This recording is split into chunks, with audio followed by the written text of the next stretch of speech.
ఈరోజు డాక్టర్ సుంకర వెంకట ఆదినారాయణ గారు, ఎస్వి ఆదినారాయణ గారిగా ప్రసిద్ధి. ఆయన భీమవరం నుంచి విశాఖపట్నం ఆంధ్ర మెడికల్ కాలేజ్ చదువుకోవడానికి వచ్చి ఆ తర్వాత ఇక్కడ ఉన్నత విద్యను అభ్యసించడం కాకుండా ఇక్కడ ఎందరో డాక్టర్లకు ఆయన మార్గదర్శి. అలాగే కొన్ని లక్షల ఆపరేషన్లు, పోలియో ఆపరేషన్లు చేసి దేశంలోనే పోలియో వ్యాధిగ్రస్తులకి నడక, నవ్వు తీసుకొచ్చిన ఒక మహానుభావుడు. ఆయనకి నిజంగా భారతరత్న ఇచ్చినా చిన్నదే, కానీ కనీసం పద్మశ్రీ అయినా ఇచ్చి ప్రభుత్వం గౌరవించినందుకు సంతోషం. నిన్న రాత్రి ఆయన చనిపోయారని తెలిసి చాలా బాధపడ్డాం.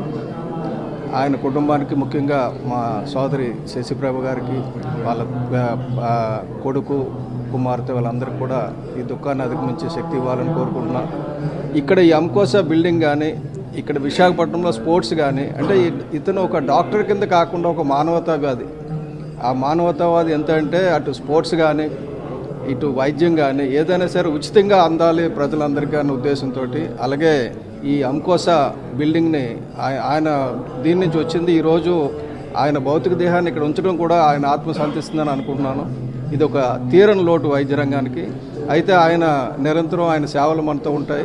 ఆయన చిరస్థాయిగా నిలిచి ఉంటారని కోరుకుంటున్నాను. Thank you. Local to global news at your finger tips. మీ చేతిలో ఒక ఆయుధం. Download Raa TV app.